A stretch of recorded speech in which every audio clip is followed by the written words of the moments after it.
Hello, and welcome back to another episode of King's Chaos, the show recommended by 9 out of 10 doctors. It really has nothing to do with health, but we just thought adding in a doctor referral made us sound more professional.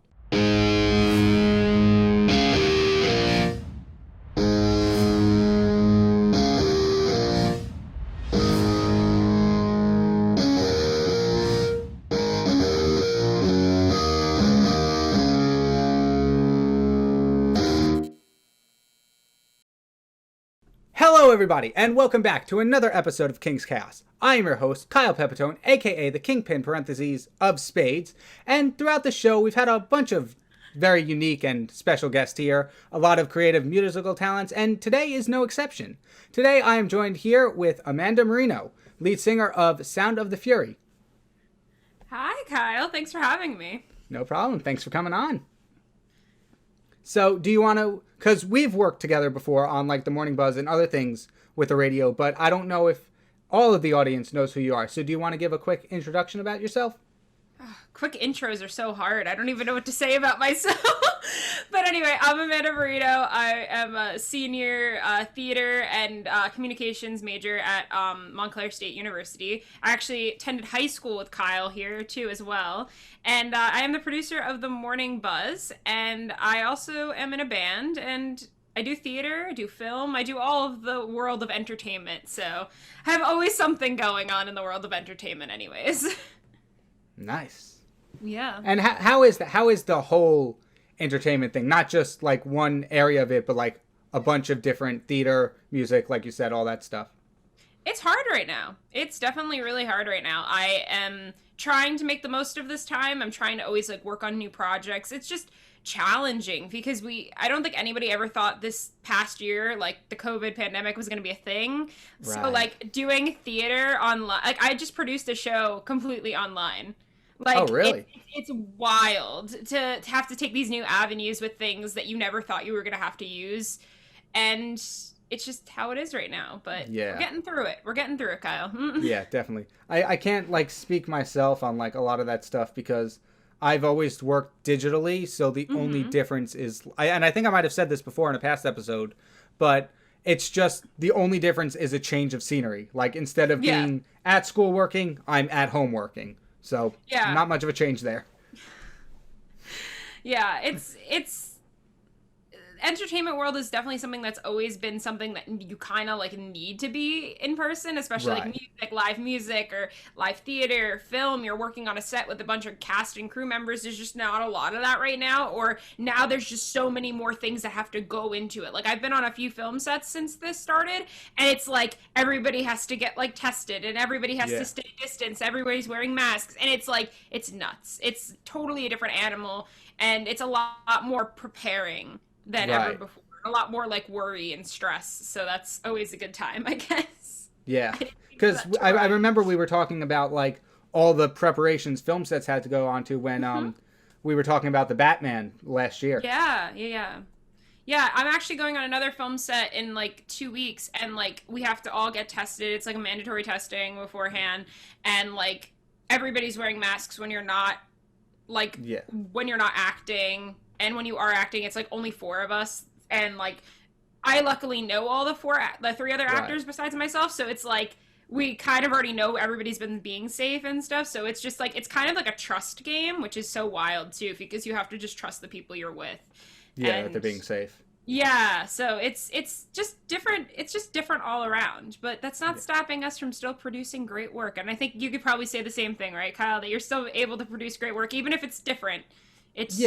I mean, I feel like I've gotten a lot more productive at home. Like, I've taken it upon myself to learn new forms of art. Like, this past year, I got into learning 3D modeling, which if I had waited to do that through the school, it would have been maybe this semester. Yeah. And exactly. So you took it upon yourself, and you were probably able to, like, really, like, find all those niche details and stuff and try to see what you could actually add or do, or you also have time to make mistakes too. So if you have like, if you're like, oh, I want to try this, and oh, that didn't work, like that kind of thing too. So that's pretty awesome too. Yeah. So now you were talking about the whole trust thing between like co-workers in your acting thing, and has that like come or translated over to your band? Like, have you guys met up since all this happened, or have you been? Yeah, so we met up a few times. It's been a little different because actually, so we had a bunch of gigs set for last summer, and then obviously those got canceled because that was still very early on in this and no one really knew what was going to happen yet and stuff. So those got canceled. We decided to meet up a few times over the summer, and we did. We did some practicing. We were prepping for one gig. A few of my members decided they didn't end up feeling comfortable at that gig, so it was just me and my guitar player that played the gig, and it was actually like an okay gig though. It was outside, everybody wore masks, and then we took our masks off when we were about to start. Okay. But it was outside, everybody was kind of distanced, and it was it was like a charity event, so it was like a good thing we were doing. It wasn't just like, hey, like we're just gonna perform at an open mic or something. It was actually for something. And we did that gig, but after that, it was just a little harder because my guitar player actually goes to TCNJ, so he doesn't go that far to school, but he's at another school. He dorms there, so like he would have to get tested every time he kept coming back. So there was just too much of like that was a stress and worry that he was like, I don't want to do that, and I don't want my parents don't want me back in my house if I don't get tested. So like it's like that kind of whole thing. My drummer and bass player, they live together, but they actually, I believe, had a COVID scare. Oh, really? Yeah, so one of them, I think one, maybe two of them actually got COVID. I know one of them definitely did, and so that became an issue. So we couldn't. I could imagine, yeah. So, yeah, so they were just dealing with a lot of that, and I said to them, I was like, you know what, like, let's just not worry about it right now. Like, it's not like anybody's really like hiring too many bands right now anyways. So like, there's only a few people, and if they are, it's like, do we really want to do this? Like, you know what I mean? So I said, just like, let's hold off. Maybe we'll meet back up in the spring or something, and when the warmer weather starts again, and then maybe we could try to find some outside stuff for the summer and stuff. It's been challenging between that and between school and stuff, and it's just more things you have to worry about, like I said. So you have to, like, we had trust in each other, but then obviously things happen, and it's just, you know, it's just how it is. Right, yeah, exactly. Mm-hmm. So now, I was reading up a bit on your band, and it said you formed it in 2015, if I'm correct? Yes, 2015. So what was the process like? Like, how did you go about finding members? Because it said you and your guitar player, right? Yeah, I'll give a little brief bio, if that's okay. Yeah, go ahead. Yeah, so Sound of the Fury was born 2015. But I've always been in bands. That was something that I always loved. I was in a band called To Be Determined at one time because we couldn't come up with a better band name. I was in a band name called Circumstantial Evidence. I did a few things, and like sometimes I would just play like acoustically with people. Like if I was bored, I'd like find a friend and be like, hey, you want to like play a few gigs acoustically? Because there's always people that want gigs and shows and things like that, so that's always a thing. But I always liked being in a band, and so I wanted something, again, more stable. So in 2015, I was doing theater, and I actually met my guitar player, Jake, who actually we did music together early on too. We just hadn't gotten close until we did theater together. So we decided we really wanted to start something, and we ended up reaching out to a friend of ours named Luke, and we formed an acoustic trio. And that's what we did for a few years. We did that. And then our guitar player Luke left. It became an acoustic duo for a while. We just did that. But me and Jake were really, really passionate about going back to a band again because we really wanted that full band experience. So I actually work at Whole Foods, and I met my other two band members through working at Whole Foods. Oh, cool. And it's so awesome. Anytime I tell people that story, they're like, what? And it's just like, it happens. Surprisingly enough, a lot of musicians and artists work at Whole Foods. So we met there, and kind of the rest is history. We met there, and we just went into a studio and started recording stuff, and that's how it happened. Wow. Mm-hmm. Cool. That's a really unique story. I've never heard that from like all the research I've done and past people I've interviewed. And that's why I love asking about these things, because everyone has their own different story of like how they formed the band. And I'm going to ask this question next, and then how they came up with their name and what meaning they have behind it. It's just very cool to see how the thought process or circumstances are different between people. Yeah, and it's just you never really know. And if you keep an open mind with who you're like working with and who you're like meeting, you never know. Like for me, Right. at working at Whole Foods, I was like, this is a part-time job. I'm not going to meet anybody here. What am I going to do? I'll maybe meet a few people that are nice, but like that's it. But I kept my like mind open, and I did. I was stocking shelves one day or something, and I saw my friend, and he was like, yeah, like wearing a Zildjian shirt, and I was like, only drummers know what Zildjian is. So like I talked to him, and then that created a conversation, and then we became friends, and then that's how things worked. And it's just how it is. So it's awesome. Yeah, that's interesting. Yeah. So like I said before, sorry, but we keep cutting each other off. Yeah, Kyle. we do. It's all good. I was gonna ask, now that we know how you formed your band and like how you found members for your band, what was the naming process? Like, how did you come up with Sound of the Fury? What does that mean? So this is going to make us sound very smart, and we're really not that smart. It's just going to come off that way. So we really needed a band name. I'm really bad at coming up with band names. I mean, I know no band name is actually a good band name. Like, if you really think about it, like, look, go back in the rock world. You're going to tell me the Rolling Stones is, like, a good name? The Beatles? Like, when you think about it, no. It's just because over the years, they've grown to the name, and it sounds cool now. It's the music behind the name. Yeah. So I was like, all right, what do I do? Like, how do you come up with a band name? Like, what do you do? Because I had band names called To Be Determined because we couldn't think of a band name. Anyways, so like we were just talking one day, and I don't even know how it specifically came up, but like I guess we were reading Shakespeare at the time, and I know that's gonna be like, what? Like you're reading Shakespeare? So in the play Macbeth, at the very end, there's a line that says the sound and the fury. And there's like a whole line. I don't remember exactly where it is, but it's kind of like towards the end of the play. And I think it was Jake that was reading it, and he's like, oh, what if we like change this to like Sound of the Fury or something? That would sound pretty cool. And I was like, cool. And so then I immediately went to the internet and I was like, does this exist yet? And it's like, nah, I couldn't find anything that existed of that. So it was fun. So then we just decided on that, and it was really funny for me because at the time I didn't read the full play of Macbeth yet. But then when I finally did, I was like, that's my band name in there. It makes us sound like we're really more like cultured in like literature and stuff, but we're really not. It just happened to be that like it was assigned reading in school, in high school, and then just that's what happened. Yeah, so that's where we came from. That's cool. Yeah. Yeah, and I know your thing about like making sure like the band name doesn't exist, because when I got to college last year, before like I was kicked out. Wait, what?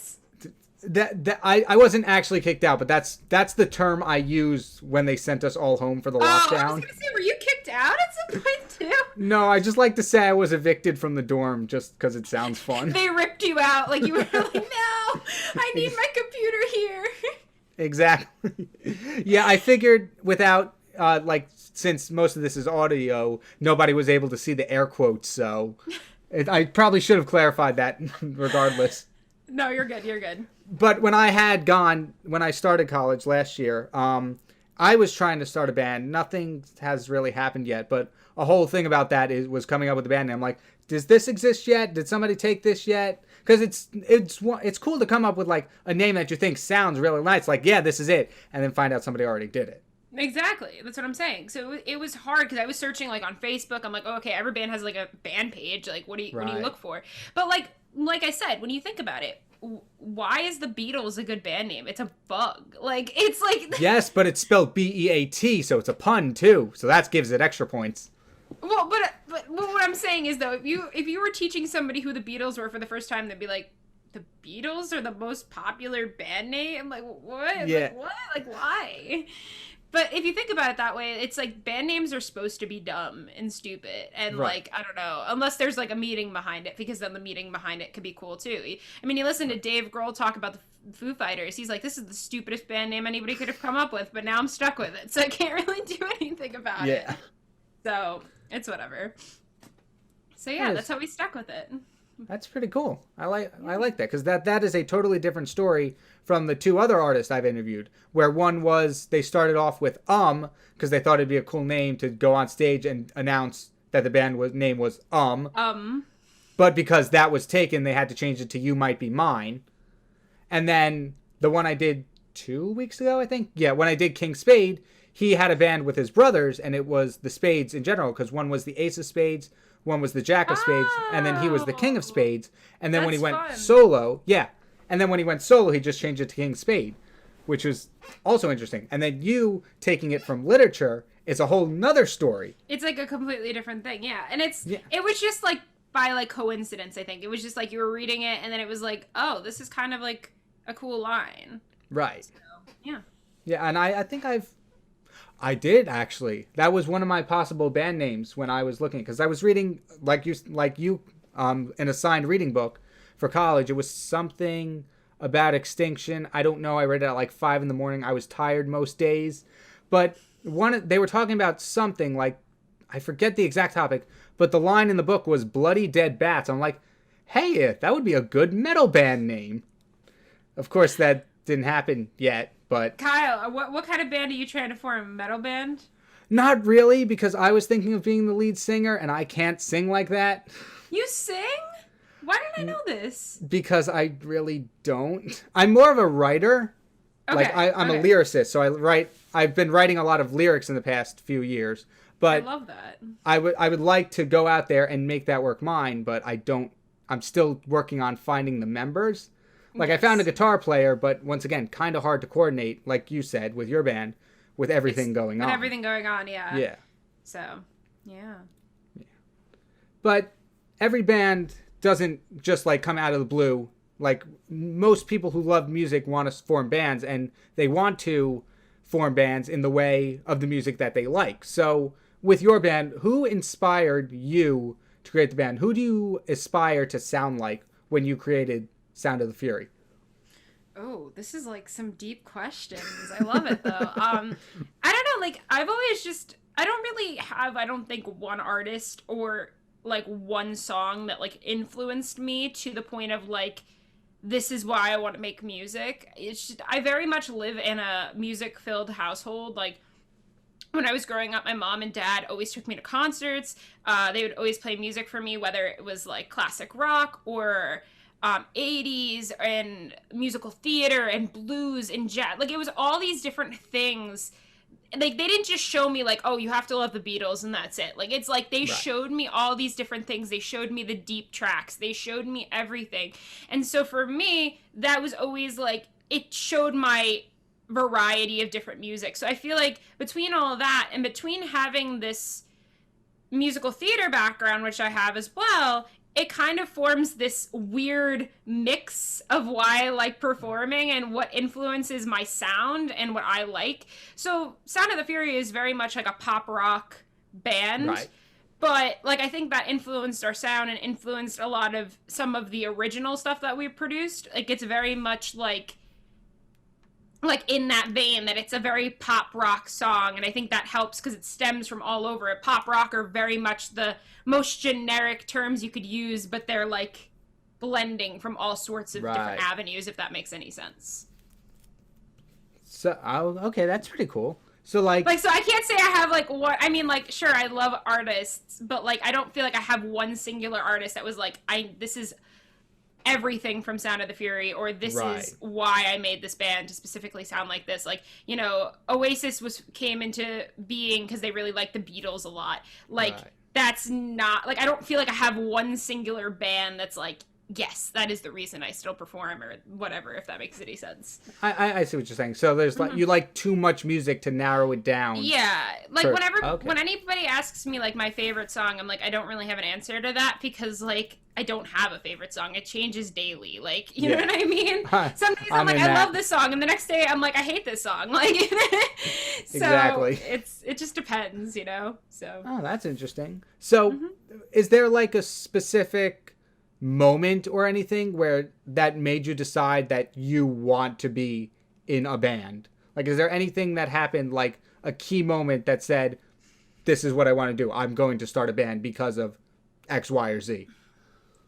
I feel like when I think about a lot of like classic rock really influenced me, I think in that sense of like those jams, those guitar solos. Even though I don't play guitar, I feel that like there's certain songs in that sense that get you in that mood of like, wow, I wish I could do this, or wow, I wish I could be on that stage doing that and experiencing that. There's just this, I don't know how to describe it, but like sometimes when I hear certain songs like that are like in that classic rock vein, that are in that like jamming out phase, I feel like I'm like, this is what I want to do. This is where I want to be. Like, one of the songs I listened to a lot growing up, that's still probably one of my favorites by the artist. My dad was a very big Allman Brothers fan. I don't know if you know them at all, but they're very big. I'm familiar with them, yeah. Yeah, blues band. There's this one song called "Were You Down with the Blues," and it's one song that I've been listening to since I was little, and it's just a really like grooving song. Like, I don't know how to explain it, but like the guitars really match perfectly, and the vocals are very crisp and perfect. And to me, like hearing that would be like a reason why I'd be like, oh, I wish I could do this live. You know what I mean? Like those kinds of songs that give you that wow factor almost. I feel like I'm just going on a little like rant here, but that's what it basically, I feel like there's these certain songs. I don't like, again, like I don't know if there's like a specific one, but songs like that, right, I could listen to over and over again, maybe gives me goosebumps or something like that, makes me feel like I could be there and I want to be part of it. I see what you're saying. Yeah, I can understand that, because I can see that, because I'm kind of in that same boat in some aspects. There's like these songs that like, if I could make something like this and put it out into the world, that would be amazing. And I get that, like that goosebumps feeling you're talking about. I understand that like completely. Yeah, and everybody has different experiences and different, some people might be like, I love this artist and I'm doing this for this artist. And that's not weird or a problem either. It's just people are different, Yeah, so, exactly. Yeah. Like people will do music, like people will start bands for a whole bunch of different reasons. Maybe it helped them through like music helped them through a part of their life and they want to do that for other people. Or maybe they just really want to, maybe they were just hanging out with friends at the start and then now it turned into something bigger. So now, as a band, you've performed live in quite a few areas, and you've also put out projects in the recording studio, as you were mentioning before. So your first EP, your debut EP, To Me, came out. What year was that again? 2019. So almost 2 years ago at this point. Yeah, it's wild. It's this quarantine has aged me longer, but yeah, 2019. Yeah. We released it we released it as a fun birthday present for myself. We had a release party on my birthday, and we gigged at a bar that night, and we literally did a whole release party celebrating that album, or that EP. And we did the full EP, and then we did a few covers and stuff throughout the night. And yeah, it was fun. It was like a really fun thing. It was actually cool. We had a bunch of our Whole Foods workers come and join us and like come and like listen to us. I can't even tell you how many times I like sold the album like at work. People were like, hey, so we hear you're in a band. Can we like get that album? And I'm like, cool, sure. Oh, that's so cool. Yeah. So yeah, we had a release party on my birthday, and yeah, and then that was that. And then like we actually started to get quite a few gigs at that restaurant / bar because they liked us so much from that night.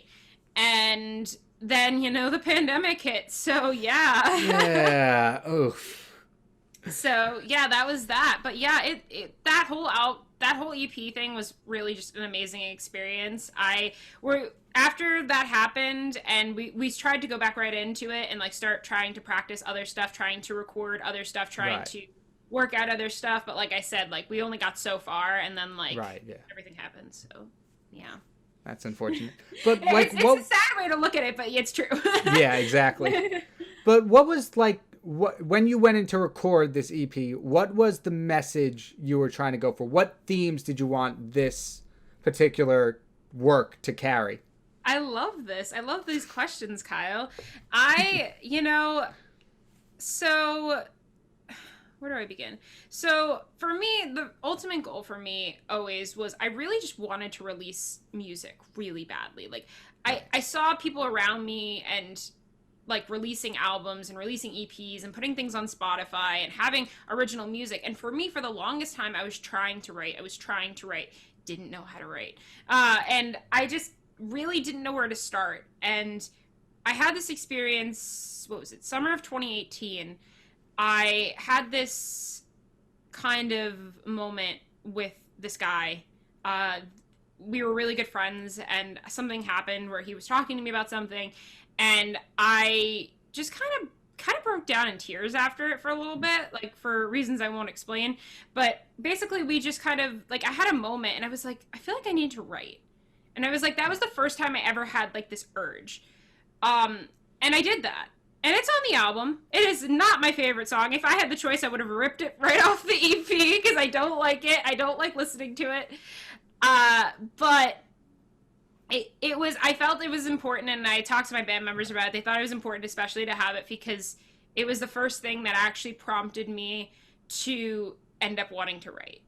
And then from there, I tried different methods of writing. You know, the song that everybody likes from the album, that's probably everybody's go-to when they ask me, is Back to Me. And that song was written on the beach. Me and my guitar player, we sat on the beach. He brought in his acoustic guitar. We literally, it was like, I don't know, a random summer night, and we were just strumming chords. He was strumming chords. I was spitballing lyrics, and we were just trying things. And yeah, and then I ended up hitting record on my phone so I would remember it. And it happened, and that is probably everybody's favorite song, and it just kind of happened in that moment. I probably still have the recording on my phone somewhere, but it was wild, and it was awesome, but I never thought a song could come out like that. And then it was just trying all these different methods of trying to figure out what lyrics, like how to make lyrics and things like that. So yeah, that's kind of how that worked. But with the themes wise, it's actually funny that you asked that, because nobody really asks that much. And I kind of took the themes as, because a lot of the songs have to do with relationships, not necessarily just like dating, but also just like friendships and stuff. At least all the songs I wrote. The last song I actually didn't write. It was my guitar player that wrote that one. Oh, okay. And, you know, so to me, and hearing the last song as well, I took the album or the EP as specifically like a love letter to me, or like to you kind of thing. So very much like, to me, this is what the situation meant. To me, this is what happened here. And so it's my accurate description of what that was. And you may have a different perspective, because perspectives are different. But to me, this is how this was happened, or how I interpreted a situation. So that's cool. How that was my, like, I guess, cool hidden meaning, but like it's not really too much. It's, no one ever asks, so I feel like it's so, like, when you asked me that just now, I feel like I was like, wow, I actually have to go back and think about that for a second. It's, yeah, to me, like, that's, I remember giving a little description of it at our release party, because I said, like, to me, like, this is how I did the situation. This is how, it's from my point of view. The other person may have a different view of the situation, but like, to me, this is what happened. And this is what, like, so that was like my description. And I know you could say that about any song. It's your portrayal of it. But to me, a lot of those songs only had to do with me. It wasn't just like, I'm telling the story about somebody else, or I'm telling this story that happened years ago. Like, to me, this is how the situation happened. And I don't know. It might be dumb, but that's how I at least... No, that's actually really interesting. Because, and the reason I asked that is because I love learning about, like, the meanings behind songs. Like, being explicitly told what it is. Because I'm not too smart, and I don't pick up on cues that easily. So I miss the meaning of a lot of songs. Me too. So when an artist can tell me, hey, this song is 100% about this, I'm like, okay, yeah, I can hear that now. No, me too. Me too. I always feel very dumb when I like learn. I could be listening to a song so much, because for me, when I listen to a song, it's more about the music to me and not necessarily the lyrics. Because so like, it might take me years to figure out the lyrics, just because I'm not listening. I'm like listening to the music, or I've made up my own lyrics to sing along with it. Because if it's like, oh, this is what they're saying, right? And they're like, no, they're saying this word. And I'm like, oh. I know that one. So for me, yeah, that's how I interpreted that album, like the central theme of the album. Obviously, like I said, each song has its different meaning about who it's about and things like that, but yeah. Interesting. That's really cool to hear about. We talked a bit about the recording process of your EP to me and the meaning behind it, but recording is only about half of what a band is all about. The other half, as we all know, is live performances. And through research, you've performed at a lot of great places, mainly the Stone Pony, and many others. CBA I also recognized because I was going to go to high school there, but... Yeah. So what is that like? What was that like? I mean, it's so funny, like, because you're so being like a performer, you have to be like immune to play like kind of anywhere. Like Right. it could be like this really tight corner somewhere, or like it could be at a school, or like you have to just be cool with any gig opportunity, wherever. It's actually kind of funny. I have a story with the CBA one, and that's why I leave it there. And for me, it's been a huge part of my life. Before I started high school, I was still in my band Circumstantial Evidence. Have to reference back that one. My drummer of that one was a good friend of mine, and we were really tight. And he actually went to CBA, so he got us a gig playing their like entrance, I guess their barbecue they have at the end of the year, where they bring in the new kids that are going to come the following year and stuff like that. And so I played there with our band at the time, and we played, and I actually met some people there, and one of them happened to be the director of their theater program, and I met a lot of their stuff. So they actually recruited me that day to join their theater department. Oh, really?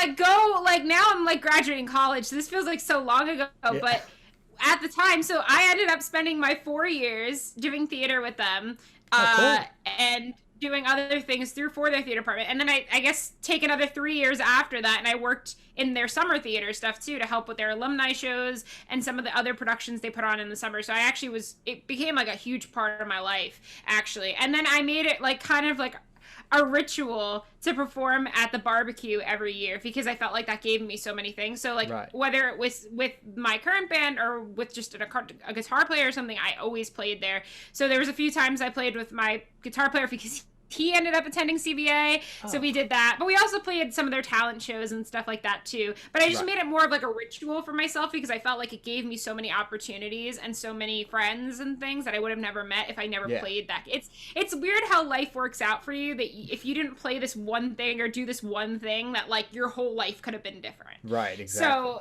and I probably would have never been a theater major in college if I didn't have that experience. So for me, that's where that is. So that's why it's important, and I leave it there and stuff.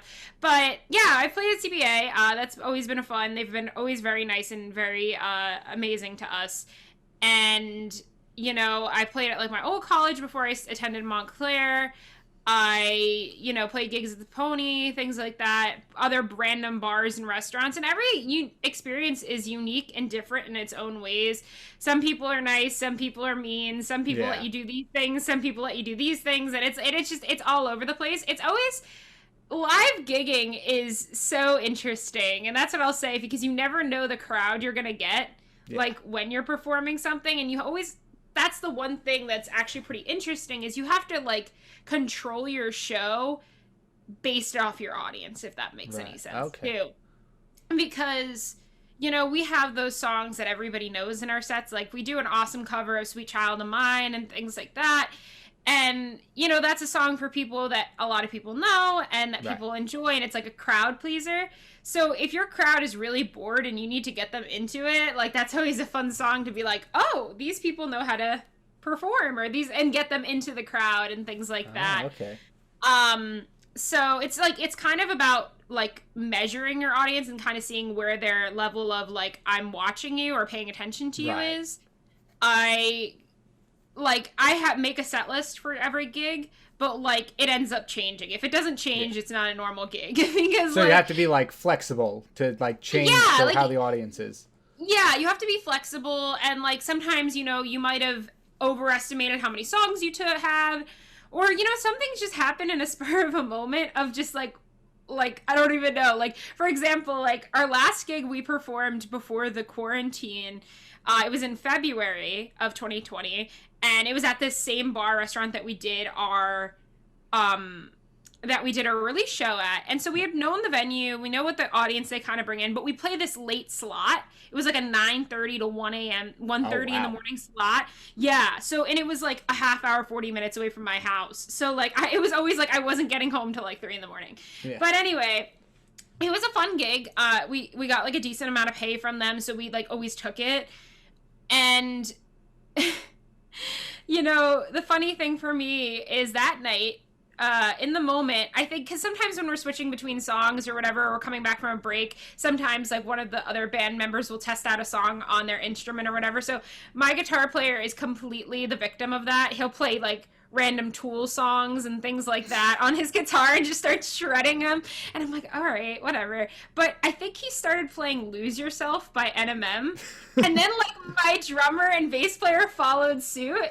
So then I just started singing it too, and like that wasn't on our set list at all, but like I felt like I needed to add to it. Yeah. So I just started doing it, and then everybody in the bar was like, "What is this?" And like I wish I had a recording of it. I don't. But it, like anytime I tell the story, people are like, "Wait, what?" And I was like, "Yeah, I like was covering NMM last night." It was so odd, but yeah, so that was just something that kind of happened, and we rolled with it for about like, I want to say a good 2 minutes, and it just like, we just kept doing it, and people got really into it.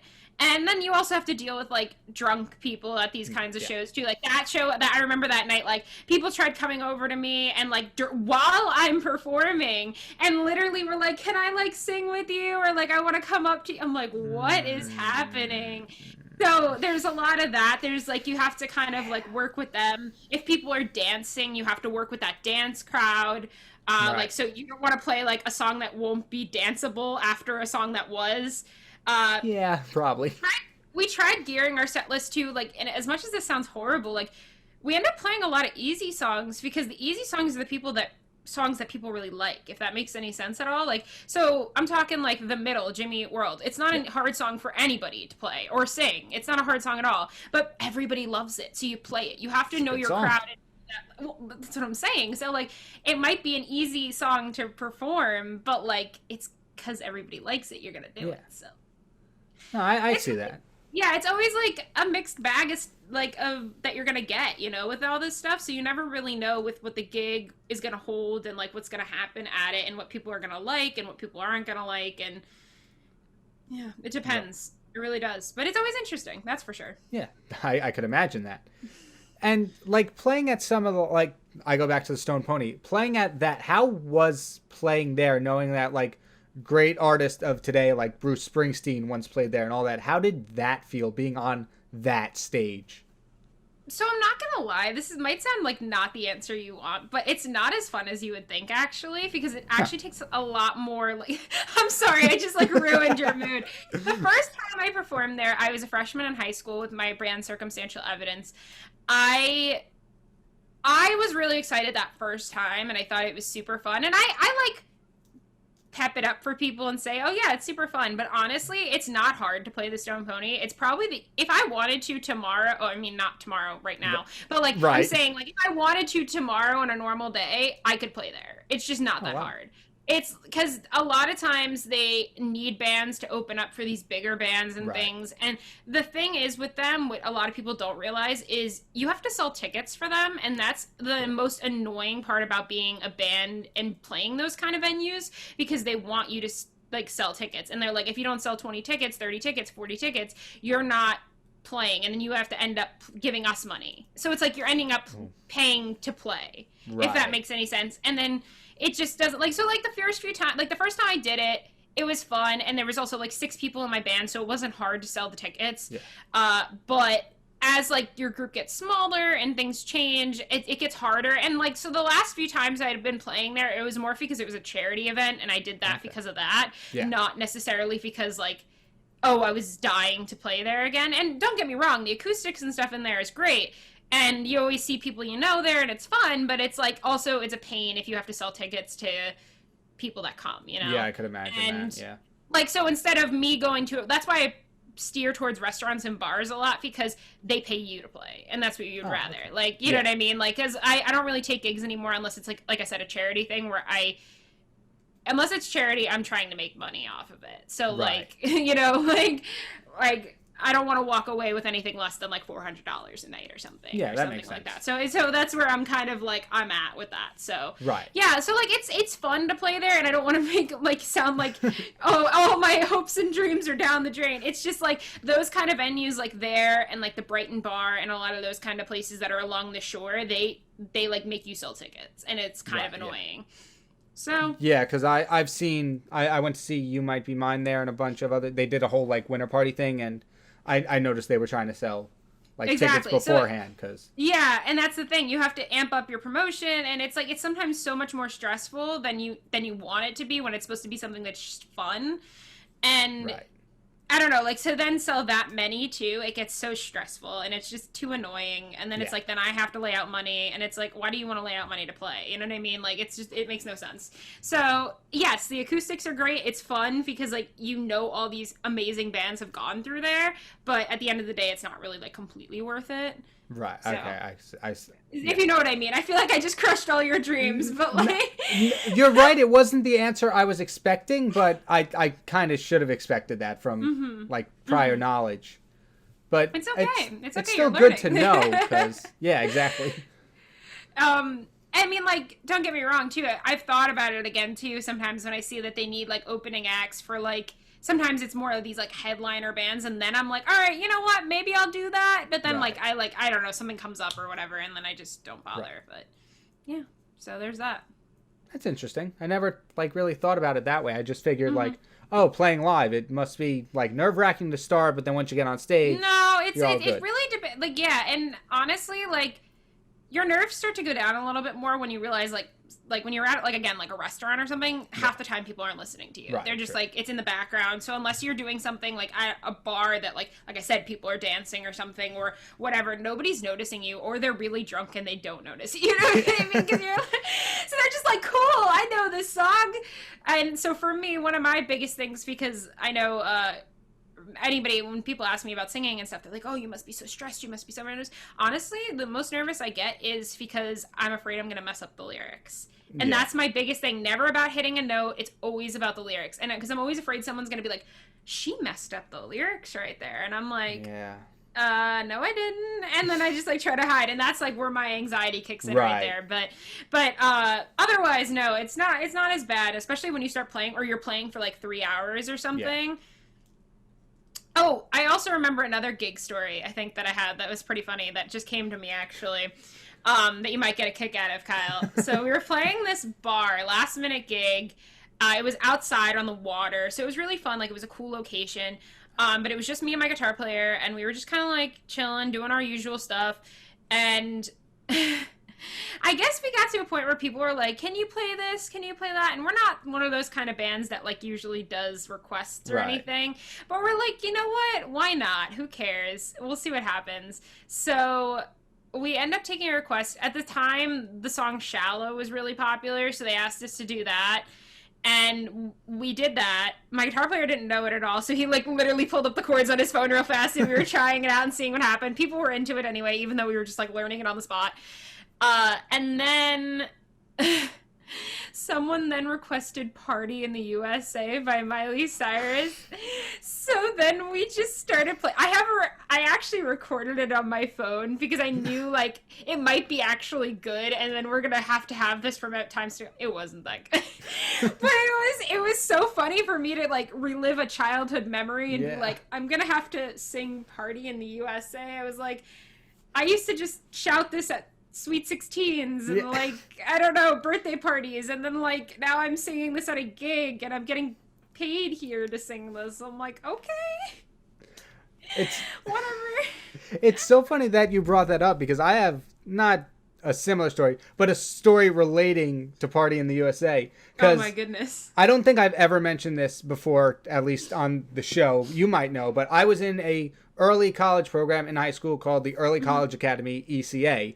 And basically what that was, just to give a quick little thing, is we took college classes along with the high school classes. So we graduated high school with an associate's degree. That's all it really was. But what was a running joke for the 4 years of us, because it was only like 30 students, a very small group, but the running joke was party in the ECA. That was the joke since freshman year. So would you go, yeah, it's a party in the ECA? Close. I wrote an entire song parody of that song, learned how to play it on guitar, and then had one of my friends sing it with me at like one of our graduation parties. That's so funny. I love the commitment right there. I don't know what to say. I mean, I'm just like, okay, the joke exists. I was told I have a way with words. Let's see what happens. I love that. I love the connection of Miley Cyrus and how we're connected now. We're like a party in the US. Unfortunately, though, I don't have a recording of it. I have the lyrics, but I don't actually have like a recording. So Kyle, you know what that means? You have to like re-record it and then post it on the internet for everybody to see. Oh, we'll see. That's a maybe. That's a hard maybe. Hard maybe. Oh. Anyway, let's get off that topic. Moving on. Get rid of that. But for your band, to like kind of wrap up this interview before we move on to the final segment, but I know like circumstances are hard for everybody right now. Things aren't going the way any of us would have thought of, but is there any future projects that you and your band are like working on or planning? I think the first step for us is just getting back in, and working together again, because like I said, we haven't been all together in one room in quite a few months now. Things have like I said earlier, the current circumstances are not the best, but also like some of my band members have gotten job promotions and stuff, so it's like working with all those schedules and stuff, and so it's dealing with that. So that would be the first step. And I would really like to just go back and work on writing with them. I feel like I've been having like a block with writing, so I definitely want to get back into that mode. But no current projects with them. I'm on my own current path right now, so I really don't have anything because of all this stuff going on. I'm like trying to make paths in every way possible right now. So I'm trying to work on each route for myself. And then just worrying about that. So, like, me personally, I have stuff that I'm working on, but, like, not as a band, if that makes any sense. Yeah. So, like, more of a solo artist kind of thing.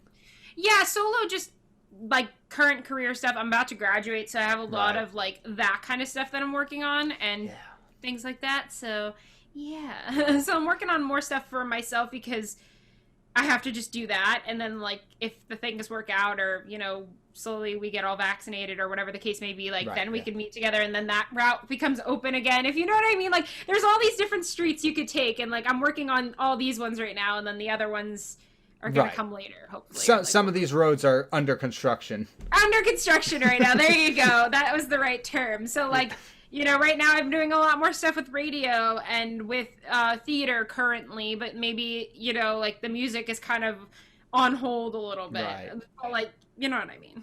Yeah, I get what you're saying. I feel like I'm kind of in that same boat too, because there's like the show, the podcast, art on one, music, songwriting on that one. There's a bunch of different roads that I'm trying to take all at once, and then it's like and then because of life too gets in the way, you're kind of like, okay, I really can't work on this one thing right now, and it's just like I need to take a break, and it's like so we're kind of on it, like, so nothing currently with Sound of the Fury. I'm working on like updating a lot of just videos in general, posting them and trying to get things out there, and just kind of I haven't stopped getting any feedback about our album or anything, so that's what I've also been trying to work on.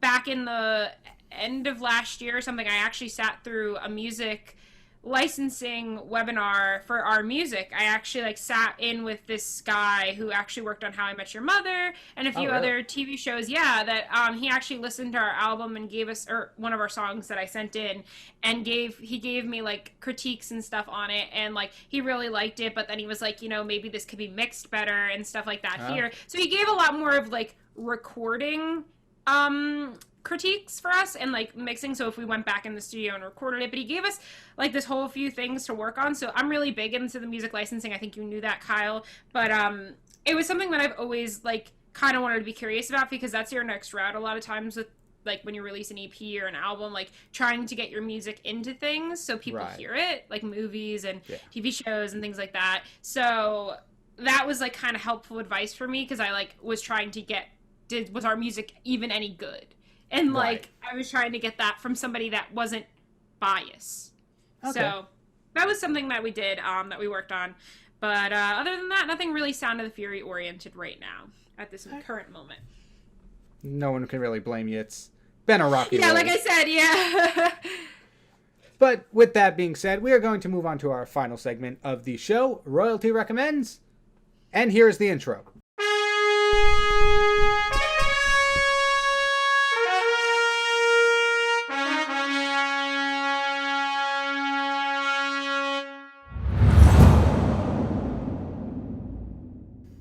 Welcome to Royalty Recommends, the end segment of the show where me and my guests both recommend one thing that we enjoyed in the past week. And, as the golden rule, the guest gets to go first. Oh, I feel so like I don't know what to say to recommend. Oh, Kyle, why don't you go first? Because I need a second. No problem. So this week I was going to say, my thing was my streams that I do every day now, but that's felt a little self-centered, so I'm going to kind of take an off-road into that. I've been watching this YouTube channel called Nutty. It's a weird name. I don't get it. But what he does is he gives a lot of tips on like streaming and stuff, like how to make your stream look good, how to mix audio and all that kind of stuff. So I've been watching a lot of him to like learn what I should do differently to make my streams a little bit better. Because I wanted to start streaming every day, just like video games, art kind of stuff, just to like, have some consistency. Because I do videos on YouTube like once a week or twice a week if you count the show. But like a lot can happen in those 5 other days. So I just thought he's been very helpful, or his channel has been very helpful. And I'm starting to get into motion of changing a lot of things around when it comes to that. That's awesome. I like that. I think what I'm going to say is, because this has been like, I guess, my current life right now when I'm not working on something, I guess, entertainment centered, like when I'm not working on my shows and stuff that I'm doing. So I've been trying to get back onto binging and stuff and trying to binge shows and stuff. But I've also been trying to like tackle new things and kind of get out of my comfort zone a little bit with things. Right. So this is kind of goes hand in hand with 2 things. So, I currently binging the show Curb Your Enthusiasm, and you might say to me, well, what does that have to do with like getting out of your comfort zone or something? Well, so that show, what is fun about that show, I'm on like season 7 now, so I've like gotten really far. It's improv based. So really? The whole show is like, there's not really like a script, like there might be a main idea in the said scene, but it's improv on the spot. And for me as an actor, I'm really bad at improv. And you might say like, how are you bad at improv if you're like acting and you kind of have to? No, I am too. No, but it's like that improv, like there's a Yeah. lot of improv circles or people that are like really could do stuff on the spot. So for me, like that show is like, I'm like, I wish I could do that. I want to do that. And I've been trying to tackle improv a little bit because I've actually just started playing D&D.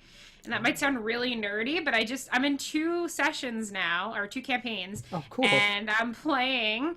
And the whole point of that is like kind of, there's a lot of role play, acting without a script and stuff. So kind of taking a lot of these ideas, I'm trying to get better at improving and kind of like, it's something that I get nervous about, and it's something I get like not comfortable with. So I'm trying to get more out of my comfort zone a little bit, and especially this year, we're on into a new year. Maybe like exploring more of getting out of my comfort zone. So I'm trying to do a lot of that kind of stuff. So I don't know. I guess I could thank D&D and thank Curb Your Enthusiasm for trying to get me to do that. That's good. So current things that I'm watching and / playing. So there you go. That's cool.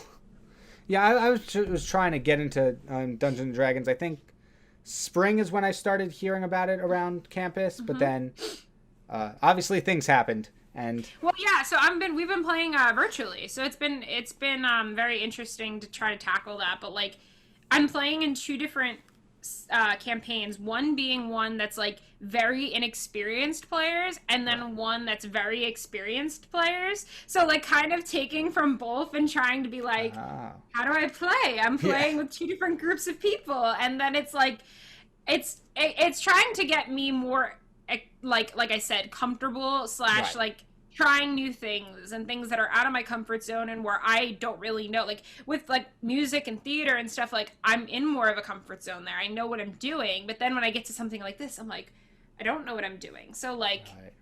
so it's just trying that out. So it's my new goal, I guess, trying to get comfortable with things and Right. trying new things specifically. So there we go.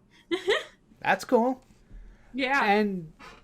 And with that, we have reached the end of our show. This concludes another episode of King's Cast. Actually, before we do that, if anybody is interested in finding out more about your band, where could they find you? Good question, Kyle. Sound of the Fury has a EP out on Spotify, Apple Music, and a lot of any other streaming service that you could find. It's called To Me and an ellipses after that. So Sound of the Fury.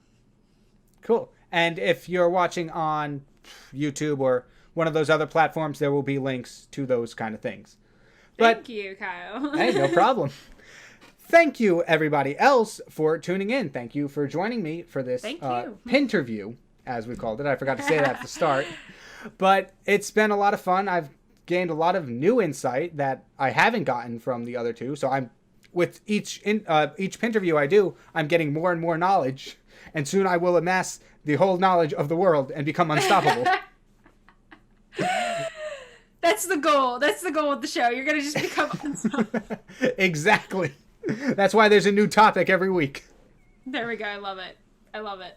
But thank you, everybody, once again for watching. Be sure to check out everything else. Stay tuned for the rest of WMSC. And have a maximum week. I will see you all next time. Goodbye. Bye.